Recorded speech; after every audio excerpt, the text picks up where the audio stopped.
रघुवंश बाबू हरा भी चुके हैं, दो बार हरा। और रघुवंश बाबू के खिलाफ राजनीति उनकी रहती है। और ऐसी परिस्थिति में अगर वहाँ से जाकर चुनाव लड़ेंगे विधानसभा का, तो रघुवंश जी को तो पसंद नहीं ना आएगा।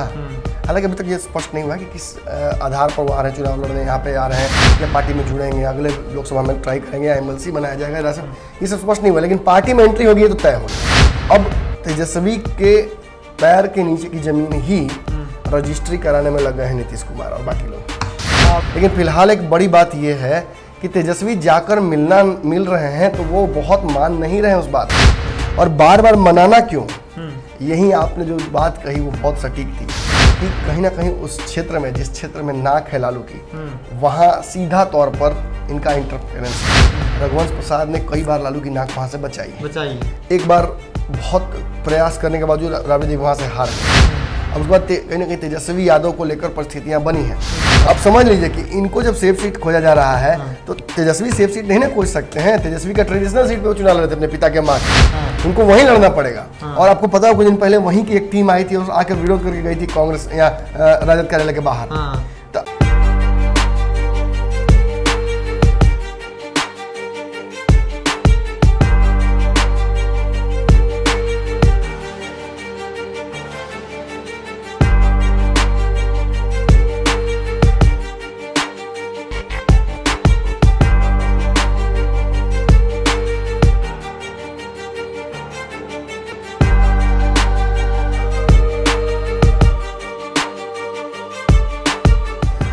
खबरों का बाजार हमेशा गर्म रहता है। इन गर्म बाजारों से हमें मतलब नहीं है।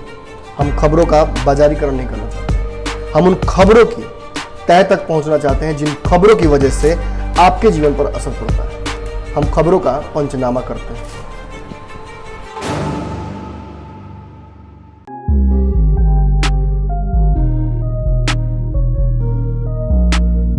नमस्कार, भारत लाइव देख रहे हैं। भारत लाइव का वो शो देख रहे हैं जिसका आपको बेसब्री से इंतजार होता है। पंचनामा देख रहे हैं। पंचनामा में हम आपको खबरों को चीर फाड़ करके पूरी पारदर्शिता के साथ आपके सामने रखने का काम करते हैं। इस वक्त मेरे साथ नमन मिश्रा हमारे संपादक जुड़े हुए हैं।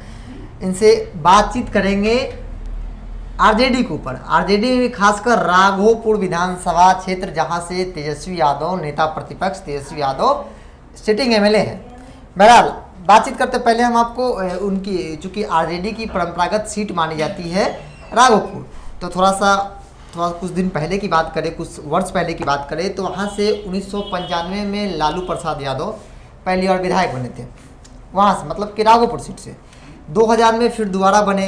फिर 2005 में इनके माताजी बिहार के पूर्व महिला मुख्यमंत्री राबड़ी देवी बनी। फिर 2010 में हुआ यूँ कि राबड़ी देवी हार जाती है। फिर 15 में उनके पुत्र, छोटे पुत्र तेजस्वी यादव नेता प्रतिपक्ष, वो जीतकर विधानसभा आते हैं। ये हो गई सीट की बात। लेकिन अब जो बात हम आपके सामने रखना चाह रहे हैं वो है कि आज के डेट में अगर वर्तमान स्थिति बात की जाए आरजेडी में, तो आरजेडी में एक के बाद एक टूट हर रोज हो रही है। लेकिन अब रघुवंश प्रसाद को लेकर भी बहुत सारे चर्चाएं होने लगी है। रघुवंश प्रसाद लगातार नाराज चल रहे हैं, यहाँ तक कि उन्होंने इस्तीफा भी दे दिया था अपने पद से। हालांकि उनका इस्तीफा स्वीकार नहीं किया गया, लेकिन कहीं ना कहीं नाराज चल रहे थे। नाराजगी इस बात की थी कि रामा सिंह, जो कि वैशाली के पूर्व सांसद हैं, उनकी एंट्री जो है आरजेडी में होने जा रही थी। और उसी को लेकर, क्योंकि वो एक दूसरे के विरोधी हैं, एक समय था 2014 में जब लोकसभा चुनाव हुआ था तो रामा सिंह जो है रघुवंश प्रसाद को हराए थे। उससे पहले भी एक दूसरे के विरोध में चुनाव लड़ा है उन्होंने। इसको लेकर वो नाराज थे। अब नाराजगी इस कदर हो गई है कि लगातार नेता प्रतिपक्ष तेजस्वी यादव उनको मनाने की कोशिश कर रहे हैं, वो मान नहीं रहे। अब पार्टी के नेताओं की तरफ से भी प्रतिक्रियाएँ, तीखी प्रतिक्रियाएँ उनके प्रति होने लगी हैं।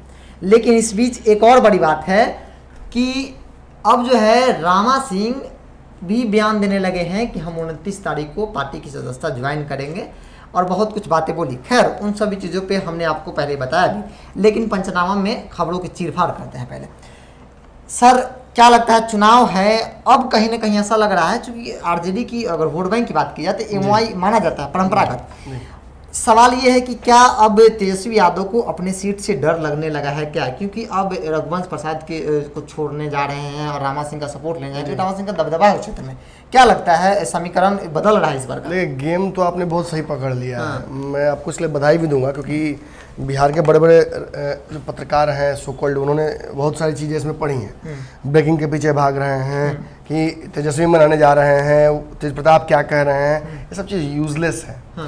इम्पोर्टेंट क्या है, आखिर क्यों रघुवंश प्रसाद खफा है, और रघुवंश प्रसाद खफा है तो उनको लेकर राजद में बेचैनी क्यों है।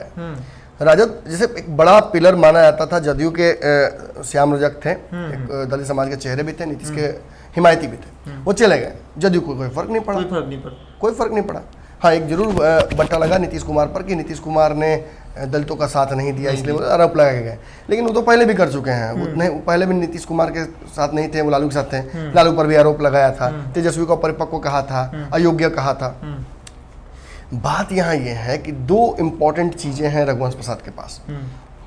एक कि बिहार के नव निर्माण में लालू प्रसाद यादव के साथ ये लगातार मौजूद रहे, और मैं तो ये भी कहूँगा कि जगदानंद सिंह एक वक्त लालू प्रसाद से बहुत नज़दीक नहीं थे, और पूरे बिहार के जनता दल जो बना था पहला, जॉर्ज फर्नांडिस, जो सारी चीज़ें थी, उस दौरान के सारे पथिकों को, सारे मेहनती लोगों को इन्होंने एक साथ राजद में एंट्री करा दी थी।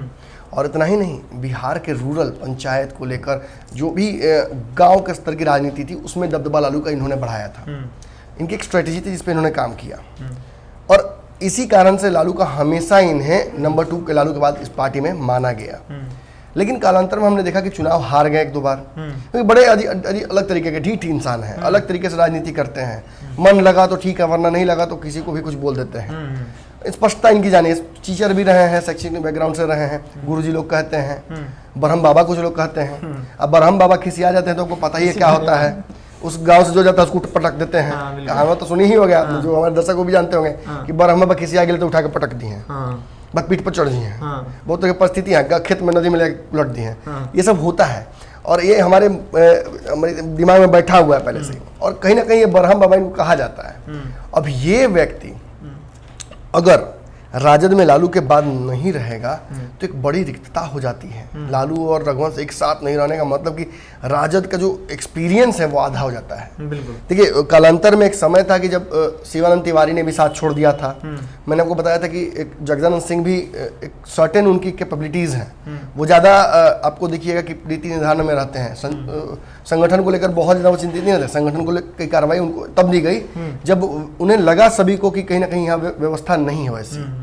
और इसी परिस्थिति में कहीं देखिए आगे बढ़ते हैं, जब हम उस चर्चा को आगे बढ़ाते हैं तो हम देखेंगे कि तेजस्वी यादव बार बार जाकर उनसे मुलाकात कर रहे हैं, और खबर आ रही है कि एक बार फिर जाएंगे रघुवंश प्रसाद से मिलने के लिए। लेकिन इस दौरान लगातार वो हॉस्पिटल में हैं, हॉस्पिटल में अपने आप को उन्होंने रिजर्व रखा हुआ है। ठीक हो गए हैं लेकिन बाहर नहीं आ रहे हैं, आना नहीं चाहते हैं अभी। जी, इसके पीछे एक पूरा राजनीति है। मैं आगे अगले एपिसोड में बहुत सारी चीज़ें बताऊंगा आपको, जो हमें पता चल जाएंगी कुछ चीज़ें। लेकिन फिलहाल एक बड़ी बात यह है कि तेजस्वी जाकर मिल रहे हैं तो वो बहुत मान नहीं रहे हैं उस बात को, और बार बार मनाना क्यों। यही आपने जो बात कही वो बहुत सटीक थी कि कहीं ना कहीं उस क्षेत्र में, जिस क्षेत्र में नाक है लालू की, वहाँ सीधा तौर पर इनका इंटरफेरेंस है। रघुवंश प्रसाद ने कई बार लालू की नाक वहाँ से बचाई है। एक बार बहुत प्रयास करने के बावजूद राबड़ी देवी वहाँ से हार गई थी। अब उसके बाद कहीं ना कहीं तेजस्वी यादव को लेकर परिस्थितियां बनी हैं, और आप विशेष बता सकते हैं कि इस बार की परिस्थिति क्या है, कितने यादव वहाँ चुनाव लड़ने वाले हैं। बिल्कुल, संख्या पहले से अधिक हो गई है जी, शायद इसीलिए कंपटीशन बहुत ज्यादा हो गया, डर भी लगने लगा है इनको। देखिए संगठन के लेवल पर तो समस्याएं हैं, और रघुवंश प्रसाद के हटने का मतलब कि बड़ा जो चंक है वो नाखुश होगा। यादव, और कहा जाता है कि यूजुअली ये ट्रेडिशनली जो रहा है, यादव मुसलमान और जो राजपूत समाज है, इसी ने बल बनाया था राजद को, और फिर आगे चल के यही समाज हमेशा नीतीश के लालू साथ खड़ा भी रहा। और आज भी लालू की गैर मौजूदगी में जब पार्टी में वो नहीं एक्टिव उतना है, जेल में है, और उस परिस्थिति में भी कहीं ना कहीं इस वोट बैंक ने अपना जो है आधिपत्य रखा है राजद में, और इसकी वजह से फायदा भी मिलता है इनको। लेकिन परिस्थितियाँ क्या है कि आज और राघोपुर की जो परिस्थिति है इस बार वो एक अलग लेवल पे जा रही है। सभी जानते हैं कि अगर तेजस्वी यादव को रोक लिया जाए जीतने से तो एक बड़ा झटका दिया जा सकता है, और इस सारी परिस्थिति पर कहीं ना कहीं नजर है उनकी। नीतीश की भी नज़र है और बाकी लोगों की भी नज़र है। और देखिए मतलब दिल्ली वाली जो बात हम बार बार कर रहे हैं, दिल्ली वो जा रहे हैं, मनाने का प्रयास कर रहे हैं, लेकिन रघुवंश मान नहीं रहे हैं। रघुवंश की अपनी रिजर्वेशंस हैं, वो किसी कारण से खफा है। पार्टी में पहले तेज प्रताप ने, फिर जगदानंद सिंह ने अलग अलग तरीके से लालू प्रसाद की जो स्टाइल ऑफ राजनीति थी उसको चैलेंज किया, जिसकी वजह से रघुवंश खफा हुए। रघुवंश पिछले बार भी महागठबंधन का जो समीकरण बना था उसमें अपने कई सिद्धांतों को लागू कराना चाहते थे, लेकिन उस पर उनकी क्या हुई, बेइज्जती कराई गई। पहले मांझी जी के बेटे ने किया, फिर अन्य नेताओं ने किया, फिर अपनी पार्टी के लोगों ने किया, और करते करते करते करते जगदानंद सिंह तक बात पहुंची और जगदानंद सिंह ने एक तरह से मतलब दरवाजा ताला ही मार दिया। और उस ताले की वजह से कितना हंगामा हुआ था आपको याद होगा। 3 दिन तक बिहार की मीडिया दिन रात चावल दाल की तरह खा रही थी इस लड़ाई को। लेकिन इस बीच लोगों ने एक चीज नहीं पकड़ी जो आपने पकड़ ली, कि तेजस्वी क्यों इतने बेचैन है, कितने उताले हैं, बहुत ज्यादा। वही तेज प्रताप को देखिएगा तो तेज प्रताप ने कह दिया कि वो समुद्र का लोटा जैसा बात है, चाहिए जितना लोटा निकाले से क्या फर्क लेकिन पड़ता है? तेजस्वी का वहाँ अटका हुआ है। तेज प्रताप तो पहले ही छोड़ चुके हैं अपने लोकसभा विधानसभा क्षेत्र को, और उनके लिए सेफ सीट खोजी जा रही है बख्तियारपुर में। इस बार बदल रहे हैं, बख्तियारपुर जा रहा है। तो अब समझ लीजिए कि इनको जब सेफ सीट खोजा जा रहा है तो तेजस्वी सेफ सीट नहीं ना खोज सकते हैं। तेजस्वी का ट्रेडिशनल सीट पे वो चुनाव लड़ रहे थे अपने पिता के माँ के, उनको वहीं लड़ना पड़ेगा। और आपको पता हो कुछ दिन पहले वहीं की एक टीम आई थी और आकर विरोध करके गई थी कांग्रेस या राजद कार्यालय के बाहर। तो वहाँ के नेता भी तगड़े हैं, वहाँ के विरोध के सपोर्ट नाम मैं भूल रहा हूँ उनका, और इस छोटे यादव नाम है, क्या नाम है उनका, शायद जो भी ना, उन्होंने विरोध किया था और हमने उनका इंटरव्यू भी चलाया था। अब इस परिस्थिति में समझ लीजिए कि तेजस्वी के लिए अपने भी दुश्मन वहाँ बन रहे हैं, दुश्मन तो दुश्मन हैं ही, कई यादव कैंडिडेट्स खड़े हो रहे हैं, क्षेत्र से जो फीडबैक आ रहा है वो भी बहुत पॉजिटिव नहीं आ रहा है। अब तेजस्वी सरकार में तो नहीं है कि सारी चीज़ें पहुँचा दे अपने विधानसभा क्षेत्र में, लेकिन बिहार की राजनीति और देश की राजनीति में फोकस रखने की वजह से उनके क्षेत्र पर उनका फोकस हटा है। ये लगभग अलग अलग चैनलों के मैंने अपने चैनल का नहीं बता रहा हूँ मैं, अभी तो हम गए नहीं है राघोपुर, लेकिन जैसा फीडबैक अलग अलग चैनलों पर दिख रहा है, अब उस हिसाब से तो उनका स्थिति वहाँ ठीक नहीं लग रहा है। बदलाव वहाँ की जनता भी है, वहाँ बेचैनी हो रही है, जो सर्वे आ रही है। अब इस परिस्थिति में अगर सोच लीजिए कि वहाँ राजपूतों का एक बड़ा फैक्टर है, जैसा आप मुझे बता रहे थे, पासवान भी है। अगर पासवान का तो कहीं ना कहीं उन्होंने व्यवस्था कर लिया है, दोस्ती उन्होंने हर जगह बढ़ाई हुई है अपनी। साधु पासवान भी, जो चिराग पासवान के क्या जीजा हैं, वो वहाँ पहुँचे हुए हैं, और कहीं ना कहीं श्याम की एंट्री से भी कुछ फायदा होगा। श्याम को लोग पोस्टर बॉय की तरह घुमाएंगे पूरे बिहार में, लेकिन यादव वोटर्स में तो कहीं ना कहीं सेंधमारी होगी। पप्पू यादव भी सुन रहे हैं, इस बार पूरा फोकस तेजस्वी को हराने में ही लगाए हुए हैं। और ऐसी परिस्थिति में अगर राजपूत घसक जाए तो बहुत बड़ा झटका हो जाएगा कहीं ना कहीं तेजस्वी यादव के लिए। प्रथम ग्रास्य मक्षिकम पात्रम वाला हाल हो जाएगा, यानी बाकी बिहार तो बाद में जीतेंगे, अपने ही लोकसभा पर कहीं ना कहीं दाव लग गया है। और ये एक बड़ा फैक्टर है जिसकी वजह से रघुवंश को साधना जरूरी है।